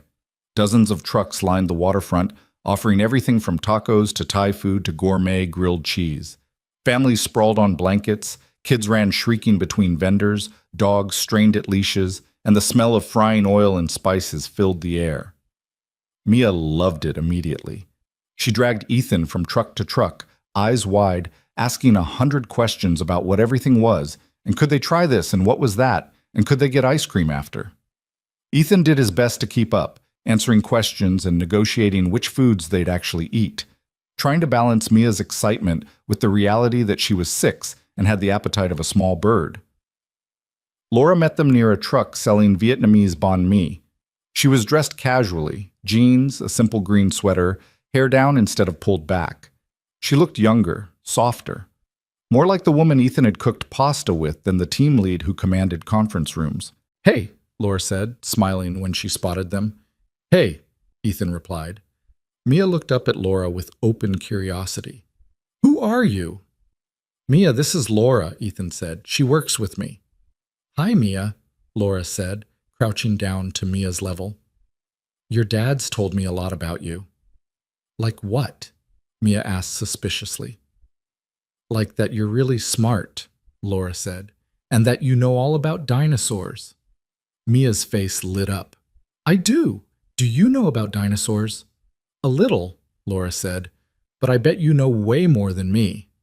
"I do," Mia said confidently. "Did you know that the Brachiosaurus had nostrils on the top of its head?" "I didn't know that," Laura said, eyes wide with exaggerated amazement. "That's so cool!" Mia beamed, and just like that, Laura had won her over. They spent the afternoon wandering the festival together, trying different foods, sitting on a bench overlooking the water while Mia told Laura approximately 47 facts about various dinosaurs, watching a street performer juggle flaming torches while Mia clapped and laughed. It felt easy, natural, like something they'd done 100 times before. At one point, while Mia was distracted by a face-painting booth, Laura turned to Ethan. "She's wonderful," Laura said. "She is," Ethan agreed. when she's not refusing to wear shoes or insisting that dinner should be ice cream. Laura laughed. Sounds like a typical 6-year-old. Yeah, Ethan said. It is. They watched Mia debate between getting a butterfly or a tiger painted on her cheek. Thank you, Ethan said quietly. For coming. For being so good with her. Thank you for inviting me, Laura said. I needed this. Yeah, Ethan said. Me too. Laura looked at him, and something passed between them, something unspoken but understood. An acknowledgement that this, whatever this was, mattered, that they were building something worth protecting. Mia chose the butterfly. As the sun started to set, painting the sky in shades of pink and gold, they walked back toward the parking lot. Mia was holding Ethan's hand on one side, telling him about the face painter's dog. And on the other side, just close enough that their hands almost touched, Laura walked beside them. It wasn't complicated, it wasn't dramatic, it was just a good day. And for Ethan, that was enough. The weeks after the food truck festival settled into a rhythm that felt almost too good to trust. Ethan kept waiting for the other shoe to drop, for someone to notice that he and Laura were texting regularly, meeting for coffee before work, spending time together outside the office. But no one seemed to care anymore. The gossip had moved on to other targets, other dramas. The team was functioning well, projects were on track. And slowly, carefully, Ethan allowed himself to believe that maybe they'd actually made it through. Laura seemed lighter too. She smiled more in meetings, laughed at jokes instead of just acknowledging them with a nod. The tension that had lived in her shoulders for months had finally started to ease. And when she looked at Ethan across the conference table or past him in the hallway, there was something in her eyes that made his chest tighten in ways he wasn't quite ready to examine. They were friends. Good friends. That's what they'd agreed on, what made sense given everything they'd been through. But friendship didn't quite cover the way Ethan's pulse kicked up when Laura texted him, or the way he found himself thinking about her at random moments during the day, or the way Mia had started asking when Laura was coming over again. It was the first week of December when everything changed. The office was decorated for the holidays, lights strung across cubicles, a slightly lopsided tree in the lobby, someone's Spotify playlist of Christmas music playing softly in the background. The team had a holiday party scheduled for Friday, and the energy was loose, festive, end-of-year relaxed. Ethan was debugging a minor issue when his phone rang. Unknown number. He almost didn't answer, but something made him pick up. Is this Ethan Cole? A woman's voice asked. Yes, Ethan said. This is Pine Ridge Elementary. I'm calling about Mia. She's fine, the woman added quickly, but she's in the nurse's office with a fever. You're listed as her primary contact. Can you come pick her up? Ethan's stomach dropped. I'll be there in 20 minutes. He grabbed his jacket and keys, sent Laura a quick message explaining the situation, and headed for the door. He was halfway to the elevator when Laura appeared beside him. I'm coming with you, she said. Ethan stopped. You don't have to. I know, Laura said, but I want to. If that's okay. Ethan looked at her, at the concern in her eyes, at the way she'd grabbed her own coat without hesitation, and he nodded. Yeah, he said. It's okay. They drove in relative silence, Ethan's hands tight on the wheel, mind racing through worst-case scenarios, even though the nurse had said Mia was fine. Laura sat in the passenger seat, occasionally glancing at him, not pushing conversation, but just being there in a way that made the anxiety a little more bearable. When they arrived at the school, Mia was sitting in the nurse's office, looking small and miserable, cheeks flushed with fever. She perked up when she saw Ethan, then looked confused when Laura walked in behind him. Laura? Mia said, voice hoarse. Hey, kiddo, Laura said gently. Heard you're not feeling great. My throat hurts, Mia said. I bet, Laura said, crouching down beside her. But your dad's going to take you home, and you're going to feel better soon. The nurse handed Ethan a note. Probably strep throat. There's been a lot of it going around. I'd get her to a doctor today if you can. Ethan nodded, already calculating logistics. His doctor's office closed at 5. It was 3:30 now. If traffic cooperated, they could make it. They got Mia into the car, buckled her into the back seat, She leaned against the window, eyes half closed, and Ethan's chest ached watching her. "There's an urgent care closer than your doctor," Laura said quietly. "On Madison. Probably faster." "Good idea," Ethan said. Laura pulled out her phone and called ahead, confirming they took walk-ins, that the wait wasn't too long. By the time they pulled into the parking lot, Laura had already filled out half the intake forms digitally. "You didn't have to do that," Ethan said. "I wanted to help," Laura said simply. They sat in the waiting room together, Mia curled up against Ethan's side. Laura on his other side, scrolling through her phone, but clearly not actually reading anything. When the nurse called Mia's name, Laura stood up too. "Do you want me to wait here?" she asked. "Or—" Ethan looked at Mia. "What do you think, Bug? Want Laura to come?" Mia nodded weakly, so Laura came. She sat quietly in the corner of the exam room while the doctor confirmed strep throat, prescribed antibiotics, told Ethan what to watch for. And when Mia started crying because she was tired and sick and the throat swab had been uncomfortable, Laura was the one who distracted her with a story about the time she'd gotten strep throat as a kid and her brother had tried to convince her she was turning into a frog. Mia giggled despite herself, and Ethan felt something shift inside his chest, something he'd been trying very hard not to name. By the time they got back to Ethan's apartment, it was almost 6. Mia was half asleep, antibiotics and fever reducer already starting to work.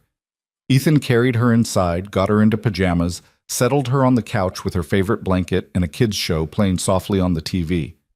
Laura lingered in the doorway, clearly unsure if she should stay or go. "You want some tea?" Ethan asked. "Or coffee? I've got both." "Tea sounds good," Laura said. They moved to the kitchen. Ethan put the kettle on, pulled out mugs, tried to remember where he'd put the tea bags. Laura leaned against the counter, watching him. "You're really good at this," she said. "At making tea?" Ethan asked. "At being a dad," Laura clarified. "At handling everything. At making it look easy when I know it's not." Ethan paused, hands on the cabinet door. "It's not easy, but she's worth it." "I can tell," Laura said softly. The kettle whistled. Ethan poured water over tea bags, handed Laura a mug. They stood in the small kitchen, steam rising between them, and for a moment neither of them spoke. "Thank you," Ethan said finally. "For today, for coming with me, for helping with Mia. You didn't have to do any of that." "I wanted to," Laura said. "I care about her, and I care about you."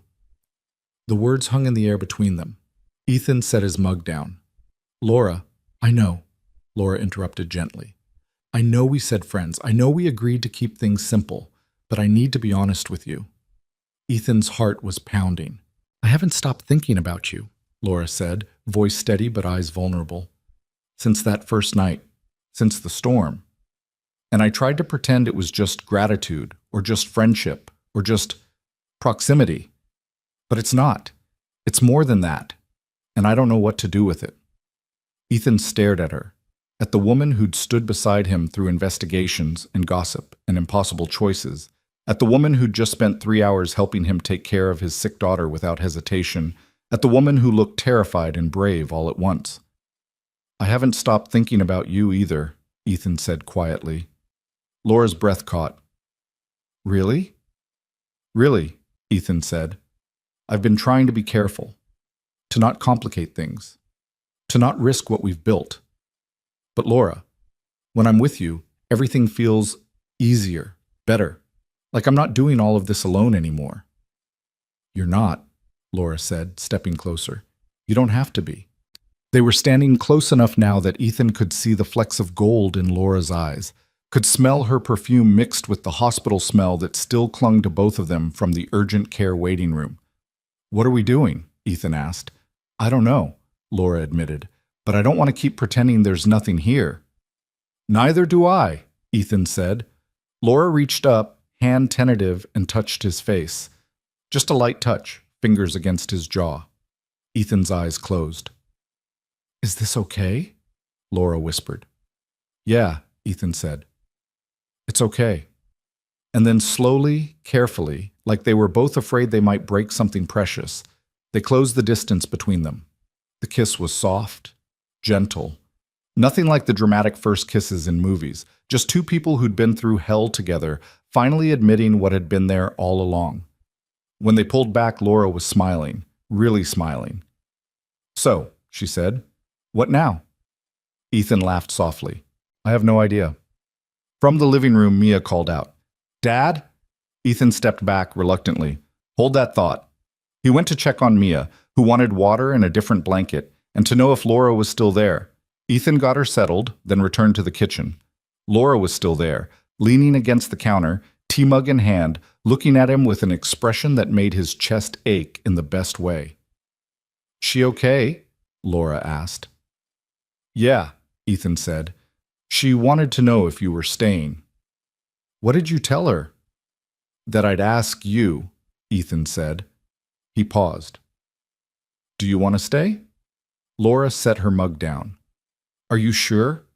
With Mia here, with everything that's happened, I don't want to rush this."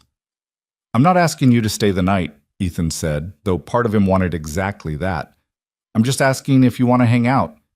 Watch a movie. Be here." Laura smiled. "Then yes, I want to stay." They ended up on the couch, Mia between them, watching some animated movie about talking animals. Mia fell asleep halfway through, head on Ethan's lap, feet stretched across to Laura's side. And Laura, without hesitation, adjusted Mia's blanket and kept watching the movie like this was the most natural thing in the world. When the credits rolled, Ethan carefully carried Mia to her bed. Laura followed, standing in the doorway while Ethan tucked his daughter in, kissed her forehead, turned on her nightlight. Back in the living room, the apartment suddenly felt very quiet. "I should probably go," Laura said, though she didn't move toward the door. "Probably," Ethan agreed. Neither of them moved. "When's your sister coming back?" Laura asked. "Tomorrow afternoon," Ethan said. "Why?" "Because I was thinking," Laura said carefully. "If you need help with Mia tomorrow morning, I could come by. Bring breakfast. Keep her company while you work from home." Ethan's throat tightened. "You do that?" "Of course," Laura said. "If you want me to." "I do," Ethan said. "I really do." Laura smiled. She walked to the door, then turned back. "Ethan," she said, "I meant what I said earlier. I care about you. And I know this is complicated, and I know we have to be careful, but I don't want to hide anymore." "Neither do I," Ethan said. "So we'll figure it out," Laura said. "Together." "Together," Ethan echoed.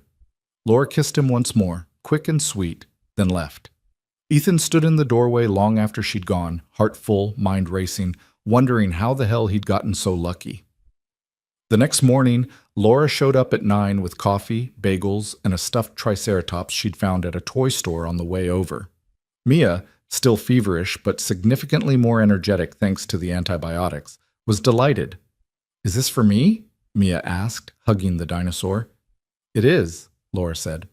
"I thought you could use a friend." "I'm going to name her Laura," Mia announced. Laura laughed. "I'm honored."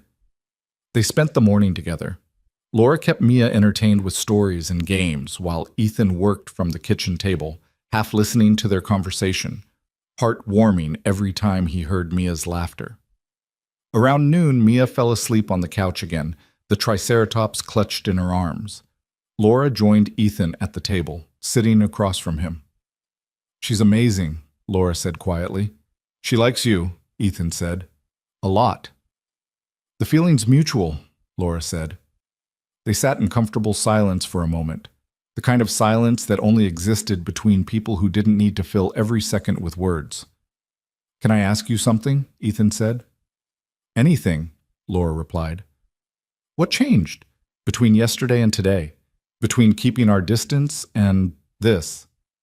Laura thought for a moment. "I think I stopped being afraid. For months I was so worried about what people would think, what it would do to my career, how it would look. But yesterday, watching you with Mia, seeing how much you care and how hard you work and how good you are at all of this, I realized I was more afraid of losing you than I was of dealing with whatever comes next." Ethan reached across the table, took her hand. "I'm not going anywhere." "Good," Laura said. "Neither am I." "People are still going to talk," Ethan said. You know that, right? Let them, Laura said. We didn't do anything wrong the first time, and we're not doing anything wrong now. We're two adults who care about each other. And if people have a problem with that, that's their problem, not ours. Ethan smiled. When did you get so brave? When I realized what I was fighting for, Laura said. The following Monday, Ethan and Laura walked into the office together. Not hiding, not sneaking, just walking in together, coffees in hand, talking about the weekend like it was the most natural thing in the world. A few people noticed. Kevin did a double take. Sarah smiled knowingly. Marcus glanced up, then went back to his work without comment. And nothing happened. No whispers. No gossip. No emergency HR meetings. Just a normal Monday. At lunch, Laura stopped by Ethan's desk. Want to grab food? Sure, Ethan said. They went to the Thai place 2 blocks over, sat at a table by the window, talked about work and Mia and whether they should try that new hiking trail outside the city. And when they walked back, still talking, still together, no one batted an eye. It wasn't that people didn't notice, it was that they didn't care. Or maybe they'd finally realized that Ethan and Laura's relationship, whatever it was, wasn't their business. That evening, after Mia was asleep, Ethan called Laura. Hey, she answered. Everything okay? Yeah, Ethan said. I was just thinking. About? About how different today was. How easy. It was, Laura agreed. Turns out when you stop hiding, people stop looking. Or they just realize there's nothing scandalous to see, Ethan said. Exactly, Laura said. He could hear the smile in her voice. They talked for another hour, about nothing important, about everything important, about the fact that they still hadn't defined what they were to each other, but somehow that felt okay. They were figuring it out. Together. The weeks leading up to the holidays passed in a blur of deadlines and team parties and stolen moments between meetings. Ethan and Laura were careful at work, professional but not distant. And outside of work, they built something that felt real and solid and entirely theirs. Laura came to Mia's school holiday concert, sitting beside Ethan in the auditorium, clapping when Mia's class sang off-key renditions of Jingle Bells. Ethan helped Laura pick out gifts for her brothers, navigating crowded stores and offering opinions on whether a coffee table book about national parks was too impersonal. They had dinner together twice a week, sometimes at Ethan's place with Mia, sometimes just the two of them at quiet restaurants where they could talk for hours. And slowly, the question of what they were became less important than who they were together. 3 days before Christmas, another storm rolled into Seattle. Not as bad as the one that had started everything, but close. Rain battered the city, wind howled, and the weather service issued warnings about flooding and downed power lines. Ethan was working from home, Mia playing quietly in her room when his phone buzzed. A text from Laura. Power just went out at my place. Looks like it might be out for a while.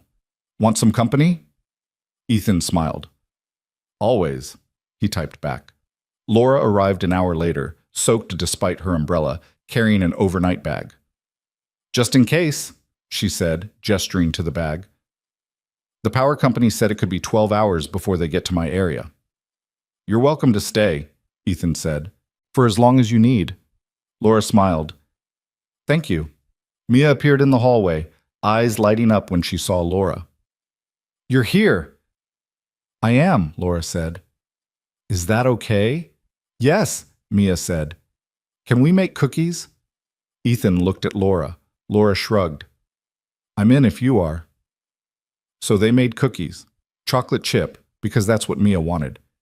The kitchen became a disaster zone of flour and sugar and chocolate chips that kept disappearing into Mia's mouth. But the house filled with warmth and laughter and the smell of baking, and when Mia dragged Laura into the living room to show her the Lego dinosaur she'd been building, Ethan stood in the kitchen doorway and just watched. This was what he'd been missing all these years. Not just another adult to share the load, but someone who fit. Someone who made everything feel lighter and brighter and more manageable. Someone who felt like home. That night, after Mia was in bed and the cookies were cooling on the counter and the storm was still raging outside, Ethan and Laura sat on the couch. Thank you, Laura said, for letting me crash here. You're not crashing, Ethan said. You're staying. Laura looked at him. Is there a difference? Yeah, Ethan said. Crashing is temporary. Staying is something else. Laura's breath caught. What kind of something else? Ethan took her hand. The kind where you're not just here because the power's out. The kind where you're here because I want you here. Because Mia wants you here. Because this feels right. Laura's eyes were bright. It does feel right. So stay, Ethan said. Not just tonight, but tomorrow and the next day, for as long as you want. Ethan, Laura whispered, are you asking me to... I'm asking you to give this a real shot, Ethan said. No more being careful. No more worrying about optics. Just us, figuring out what this is together. Laura kissed him, deep and certain and full of all the things they'd been too afraid to say for months. When they pulled back, she was smiling through tears. Yes, she said, I want that, all of it. Outside, the rain kept falling, but inside, wrapped in each other's arms on a couch that had seen them through so much, Ethan and Laura finally let themselves believe in the future they were building. Christmas came 3 days later. Ethan woke up early, Mia already bouncing on his bed, demanding to know if Santa had come. He stumbled into the living room to find Laura already up, coffee brewing, setting out plates for the cinnamon rolls they'd prepped the night before. She was wearing one of his old sweatshirts, hair messy from sleep, and she'd never looked more beautiful. Mia tore through presents with the single-minded focus of a 6-year-old on Christmas morning. Books and art supplies and a telescope because she'd decided astronomy was now her favorite thing. And when she unwrapped the last gift, a stuffed brachiosaurus from Laura, she squealed and threw her arms around Laura's neck. Thank you, thank you, thank you. Laura hugged her back, eyes wet. You're welcome, sweetheart.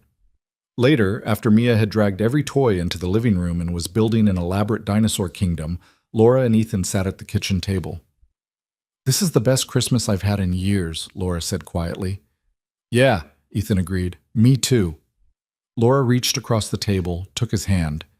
I know we said we'd figure this out as we go, but I think I'm figuring it out.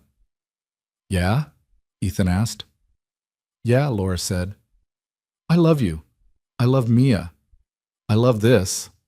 All of it. Ethan's throat tightened. I love you too. They sat there, hands clasped, the sound of Mia's imaginative play filling the apartment, and Ethan realized something profound. He'd spent 6 years building walls, protecting himself, protecting Mia, making sure nothing could hurt them again. But Laura hadn't broken those walls down. She'd walked through them, carefully, respectfully. And she'd shown him that letting someone in didn't mean losing control. It meant finding partnership, finding strength in shared burdens and shared joys. It meant finding home in another person. From the living room, Mia called out, Dad, Laura, come see what I made. They went.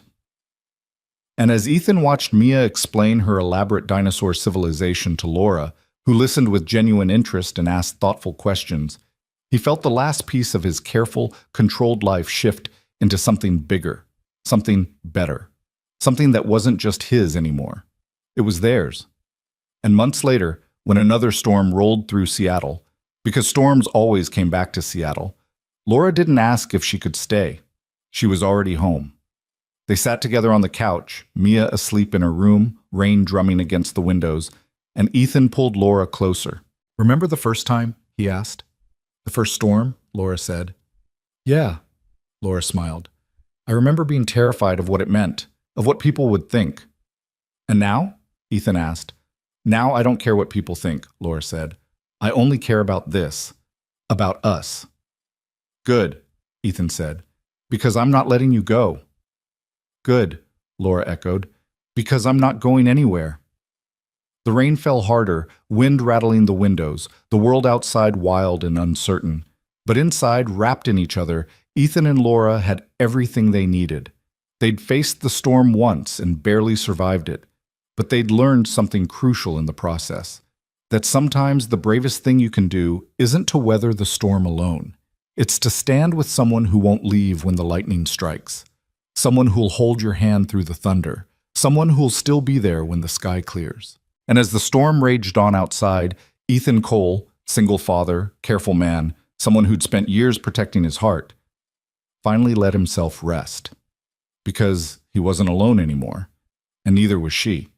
The pull-out couch stayed folded that night, and every night after, because Laura had found her home, and Ethan had found his partner. And together, they'd found something neither of them had been looking for, but both of them desperately needed. A love built not on perfect timing or easy choices, but on standing together when everything tried to push them apart. A love that survived gossip and investigations and impossible decisions. A love that started with a simple question on a stormy night and ended with a promise that would last a lifetime. Outside, the rain kept falling. Inside, finally, there was only peace.